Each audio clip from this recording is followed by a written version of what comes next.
but vote. Because if you are sitting in a circle and you're saying, man, it don't matter, you're part of the problem. You're part of the problem. Now that you know that you're part of the problem, you still have time to be part of the solution. Behind the mask.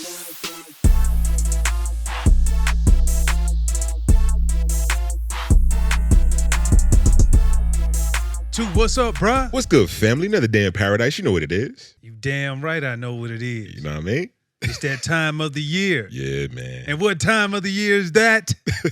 Election season. Yes, it is. is. That time, bro. Yes, it is, man. And it comes up on us so fast because oftentimes we're asked to get out and participate, whether or not if it comes from joining somebody's campaign or getting people to the polls or even making a donation to one of the candidates. You know what I mean? So it's definitely that time of the year. And it's also that time of the year to where everybody has an opinion on who should be in office, what should change. But I think the bottom line is, if you have that opinion, are you taking notice to go to the polls and vote yourself? So I got to ask you, what is the athlete's role in politics?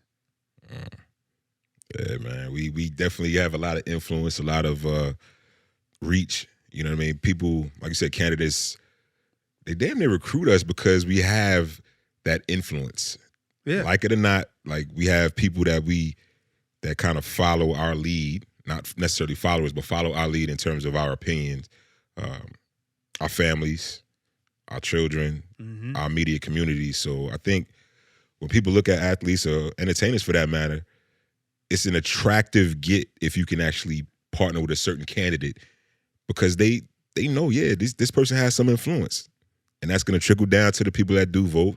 We got to get out. I haven't done it yet. I know election season is here, but I haven't done it yet. I'm definitely going to get out, you know what I'm saying, make sure I vote. But, bro, it's real, man.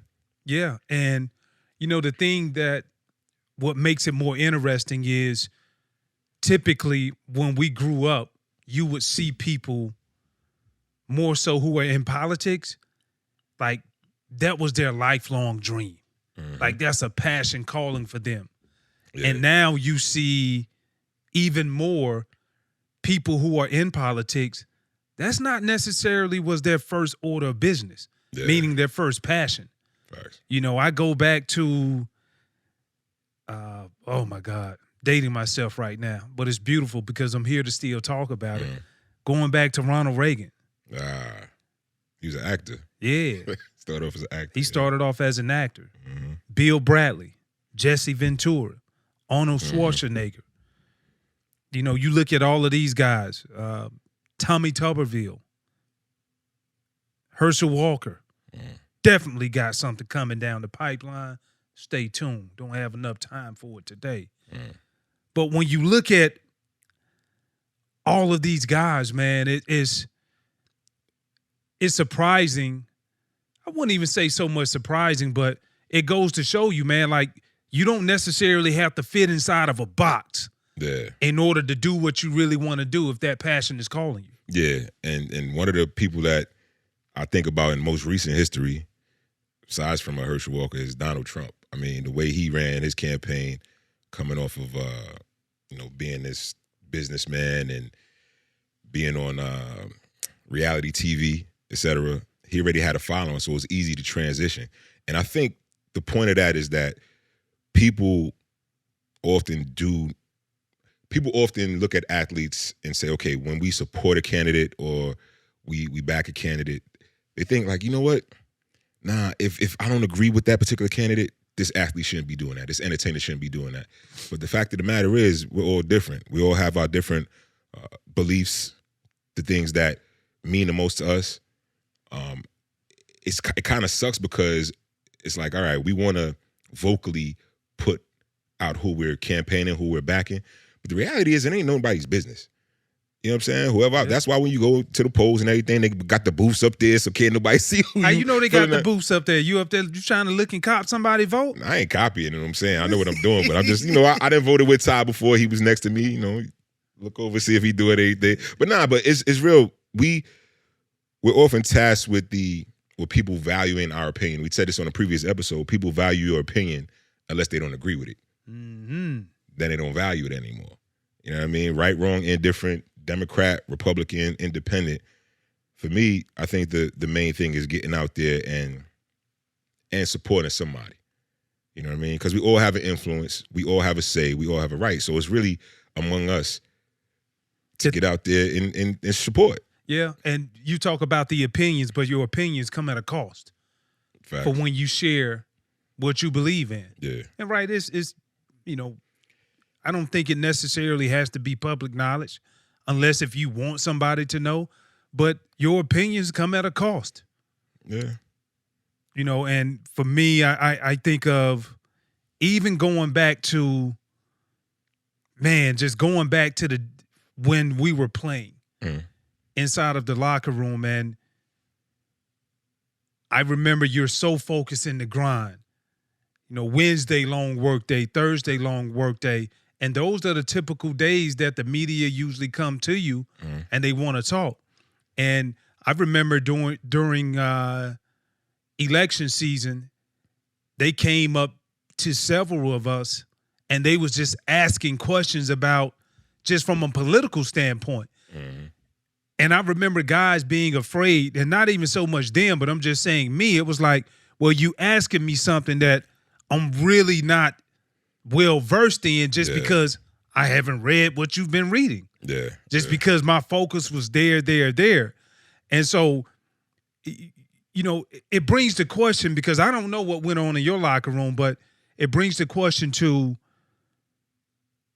does that make guys hesitant to even speak about it? Because I know for me, I wasn't afraid to just say, look, man, before I even say something that I know is going to set us back, I'm not finna say something if I'm not educated on it. Yeah. So now give me a chance to read it, then I'm more than happy to talk to you. Yeah. Or I'll just tell you, I don't want to talk about it. Yeah.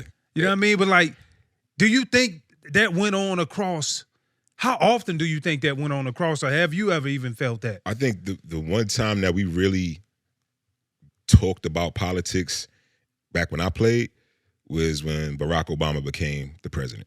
That's when literally there was talk, there were vocal opinions, public opinions in the locker room about who potentially would be president and who wouldn't.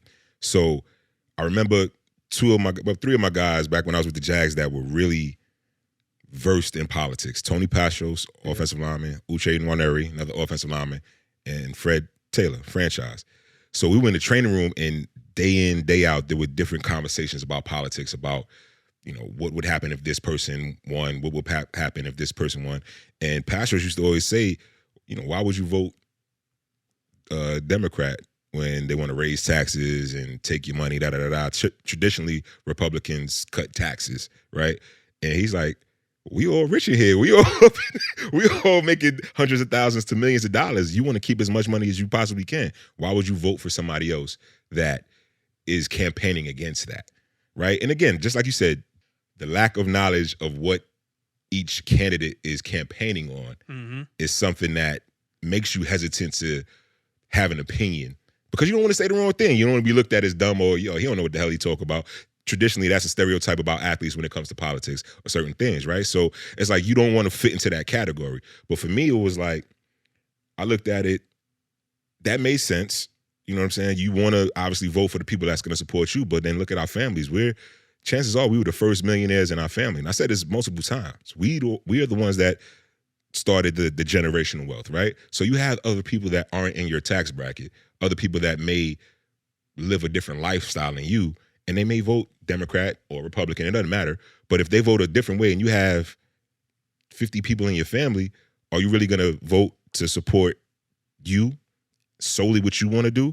Or are you thinking about, okay, my mom is the greater good. The greater good. My family is this way. Like, I'm doing my best, but generational wealth doesn't just start and end with one person. It has to continue over generations. So if I continue to build this wealth, that's great for me right now. That's going to be great for them later. But then it may immediately impact them in a different way than it's impacting me. Like, I don't care who's the president going through the times we played in the league, and even to now, it's like the one thing that I look at when it comes to that that's directly tied to it that I've seen is our 401k statements. When Trump was in office, that sucker was sky high. Biden was in office, it went down a little bit, came back up. It happens. But there's nothing, I could be wrong in this context, but there are very rarely direct initiatives or things that the president's campaign on that I feel personally will affect me. Like, literally affect me. Now, do I still vote? Absolutely. Absolutely. But certain things that happen, it's changing the trajectory of history that, honestly, bro, sometimes I don't feel like it affects me. But the one thing I can say it affects is the bottom line, where I see what their retirement looks like based off of who's in office. Yeah, and keep in mind, though, we are speaking off of a small window. Yeah, absolutely. Yeah, absolutely. You know, a small window. I also think that's the reason why it's so important. Yeah. Because we have to stay involved. I think of the reporter that told LeBron, shut up and dribble. Or people just say, oh, because you're an athlete, just stick to sports. Yeah. How dare you? Yeah. Yeah. Like, that's disgusting. I think the messed up part about that context is like, okay, you want my opinion on everything else, right? There's a microphone put in your face. There's a camera in your face. Tell me what you think about this. Tell me what you think about this. Like I said, if you have a difference of opinion, then you don't want to hear about it. Then it's the shut up and dribble. I guarantee you if LeBron was supporting Trump at the time, or the political parties that the reporters were commentating on, it wouldn't have been a shut up and dribble. It would have been like, LeBron James supports this, you know what I mean? And that's the different dynamic that I think we're kind of screwed with, because we're always typecast into we're viewed a certain way if we're Republican or if we're Democrat. But right? Yeah. And for me, I'm like, I don't want to be put into that category, because there's certain things that who I vote for, I don't follow every single thing that they campaign on or that they support every bill that gets passed. Nah, it's not like that. No candidate is perfect, right? And the problem I had was back to when Trump was running, there were certain things that I know people didn't agree with, but they still supported this man through the whole campaign. And I'm like, there's no possible way that your morality will allow you to support somebody because that's your political preference. It just doesn't work like that. And some of my former board members, I talked about it before. You see what they did on social media, and it happens quite a bit. I'm like, if you're gonna be this emboldened and this vocal about who you are on one platform, make sure you do it on all platforms. Do it on your LinkedIn too, so your bosses, your colleagues, the people that invest in you can really know how you feel about certain things. They won't do that, bro, because you're looked at a certain way because of your political preference, and good or bad, again, indifferent. We've done it. We've seen people be like, damn, you rocking with this candidate? I can't rock with you. Nah, and the other part too of it is stick to sports or shut up and dribble. What you're really telling me is don't say a damn thing. Right. Why? Because you're not educated, you're not smart enough on it. Or, which is really we don't want you to awake everybody. We don't want you to wake everybody up and really gather the masses, because you are that true influencer. That's a big problem I have with it, bro. Is because, like, deep down inside too, it all boils down to the influence that you have. And when you telling me don't say anything, now you want to control my narrative by turning off my microphone, or don't want me to go to the mic. But now you take your mic and now you blast out everything. And that's the one thing I will tell you in politics. Whoever is first to the mic, you always going to have a head start. Yeah. Because people's attention span is only here. So I take offense to that, bro. And so that's why I highly encourage not only just the athletes, but everybody Like, bottom line, man, especially people in our hood where we grew up at. Like, man, things ain't going to change unless if you decide to say, you know what, let me see how I can be a part of the process. And you don't have to, ideally, you want to be educated on every candidate. You want to be educated on every policy that may be changing or that you want to change. But if you don't know nothing at all, I highly encourage you to find something that's of your interest, that you know that's going to directly affect you, your community, your neighborhood, your people. Yeah. And that's what you get behind. Absolutely. Because that's the fastest thing or the fastest way that you can affect change. And that's the fastest way that you can contribute to change. Yeah, most definitely. And I think back to a point I mentioned earlier, when I felt like something wouldn't directly affect me, that doesn't mean it's not going to affect, like I said, my family, the people that are coming behind me, our children, grandchildren, next generation. So I totally agree with you right there, bro. And one thing I would say, which kind of ties this in, is I think about the importance of voting. And then when we was in the locker room, remember, we used to have to vote for something simple as team captains. Remember that? Yeah. So we had they would put the paper in front of us, in front of the whole team, and everybody would write down 2 offensive captains, 2 defensive captains, and special teams captain. And matter of fact, you was a captain. You was with 13 or 15 years. You were. Yeah, I was a captain. You was a captain. I appreciate your vote, sir. Man, look, I did vote for you though. I did vote. We was the Bills. I voted for you.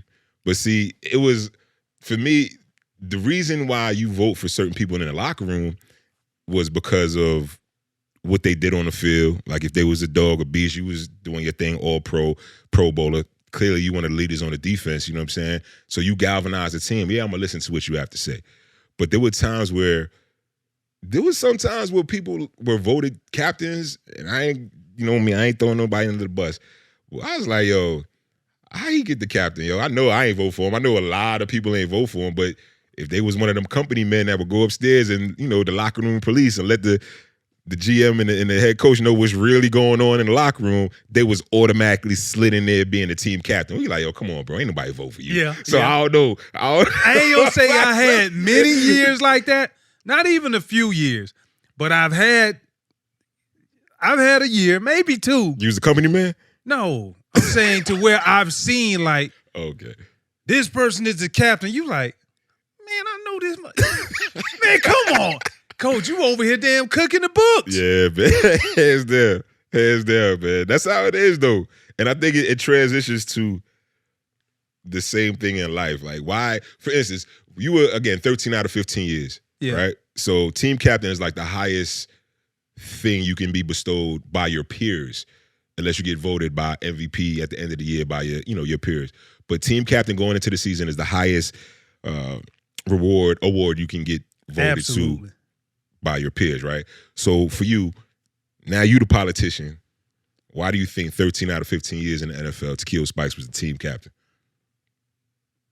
I think number one, it was the leadership capability. Can you go out and before you even say a word, can you go out and put the work in? And I thought that was the first thing that people really saw. That was the credibility piece. Number 2, which might be the hardest thing that I'm gonna say, is do you have courage enough to go out and say, you know what, I'm for the people? Meaning, I know the quarterback may make $5-10 million a year, but I also know this cat over here who's making rookie minimum. Can you bridge the gap to not only just look at it and have the empathy or even see things from the vision of the multimillionaire's view, but can you also bring everybody and galvanize people together to make sure this guy who's making relatively, $300K as the minimum compared to some guys making $10 million a year. Mm-hmm. That was the other thing. And then I think the other component is,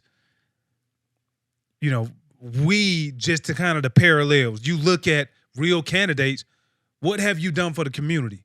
Mm-hmm. Well, I'm not necessarily going in to look and see, okay, every Tuesday, or you're finding a charity to go out and support. No, Right. I'm not. Right. I spend so much time with people in the locker room. You know this as well, that you know where their heart is at. Yeah. You know when they truly have some time, they're gonna give back to the community, regardless if you're from that area or not. You know what I mean? Like that's what you made up of. Yeah. And then I think the last part is the accountability piece. Mm-hmm. For me, I think as a leader, you have to, not only do you hold people accountable, but you're okay with people holding you accountable. Yeah. You can't be sensitive. And so those were the things that I saw that I was like, you know what? I'm going to make sure not only do I exemplify these things, but I'm going to make sure I hold everybody else accountable too, because nobody is immune to anything that goes on in the locker room, period. Because that's what we want. Yeah. At the end of the day, when it's time for a tough decision, you got guys who don't make a lot of bread. They don't. And they ain't contributing in a factor or a way to where they can say something and then they feel like, oh, well, no, this is my last day. They don't cut me. My voice don't matter. Yeah, the voice doesn't matter. They don't carry the same weight. So that was my motto, bro. That's dope. And I think that parallels directly to why we should look at the candidates that are out there in terms of us voting in elections. And the screwed up part, bro, you did have an opportunity. Like if there were two people on the ballot that you didn't care for, and they narrowed it down, and typically they said this person, and then they'll put other, right? You just vote for somebody else that, it might be you, my man, you, my boy. I'm like, oh shit, Takeo ain't up there, I'm gonna vote for him, or Two ain't up there, I'm gonna vote for him. But I think the messed up part is in society, even some of my friends, they're like, nah, we ain't voting because either candidate, I don't support either candidate, whatever they running on. So it's like, we gonna lose anyways, the lesser of two evil. They're not gonna support black people. They're not gonna support minorities, you know what I mean? So we're just not gonna vote. So that's one of the things that I think is the most detrimental, because at that point, if you don't vote, you don't have an opinion, right? As small or as large as you feel your opinion is, you don't have one. So why, over the next 2 years or 4 years, whatever that might be, why would you start complaining when you didn't do your part? And I'm strong on that. I'm like, yo, if you're not gonna do anything to help change it, what you arguing about? What you complaining about? You just want to sit here, you might as well just continue in the group text and tell us why you're upset about something. All you doing is bitching to us. You should have made your voice heard when you had the opportunity to make your voice heard. Like, people have literally died for this opinion. It was times where African Americans, blacks couldn't vote, women couldn't vote. You know what I'm saying? So, I mean, people from your community, you mentioned it back during the pandemic. You know what I'm saying? Like, it's real, bro. It's real. Like, man, it's such a loaded statement you just made. That's why I have to pause. But you even go back and you look at the most shocking thing that I found out coming from a rural area. I saw one time just the number of votes that went towards an election. Precisely, I want to say range-wise, it was like maybe 30,000 people living in the county. And you look at the tally of votes that went towards certain people, or the percentage of the population, out of 30,000 people, maybe 13, and this is, I'd say maybe 13,000 voted. Oh, hurt me. Yeah. So I'm like, hold up. Like, how can we complain about something on one hand and say the system, oh, it ain't going to change, it won't change. But when you look at the numbers, we're not getting out here. One, you're not registered, you're not a registered voter, or you don't care about that. And then number two, you're not doing your part to where your vote matters. Yeah. Like, really? What is that? 20? That's what, 20? No, 17? Yeah. That's 17,000 people. Well, hold on, what is that? Yeah, 17. You said about 30? Yeah, 30,000 out of 30,000, 17. So didn't vote, imagine if you just like, you know what? This is what I'm going to do. I'm going to just do it anyway and then just see how it changes. Mm-hmm. And then look at the paper and look at the breakdown. Yeah. Like, that's important, man. And I think we miss out on that. Yeah. You know, we miss out on that as a community. And my message really, man, to like, especially people in small rural towns, man, your vote matters. Like, it really matters. And I know we get caught up and hung up on who's the president, what he's doing for black people, what he's doing for white folk. And a lot of the complaints are true. You know, I think it's more so true for the demographic of people in a certain classism, is what I call it. Mm-hmm. In a certain range of where you, depending on what revenue that you bringing in as an income as a household. Yeah. But bottom line, man, it is not going to change unless if you get out and exercise your fundamental right to vote. Period. Things won't change. Bro, I took time just even to look at the history of where we come from. Hearing stories of my grandmother saying they couldn't vote. She was a woman and she was black. All right, I give you another generation even closer. My father. My father telling me they were not allowed to even go in the same movie theater. Bro, it's 2022. For us to sit up here and not make our contributions to society by exercising our fundamental right to simply vote, man, that's a shameful. Knowing that everything our people have went through and fought for, bit by dogs, sprayed down by water hoses. Man, I can't do that to our ancestors. We can't do it. So I'm telling you, I don't care who you vote for, but vote. Because if you are sitting in a circle and you're saying, man, it don't matter, you're part of the problem. You're part of the problem. Now that you know that you're part of the problem, you still have time to be part of the solution. We're a little bit of maybe a week and some change away from election date. And if you want to see change fast, it's best to do it in your local election. Behind the mask.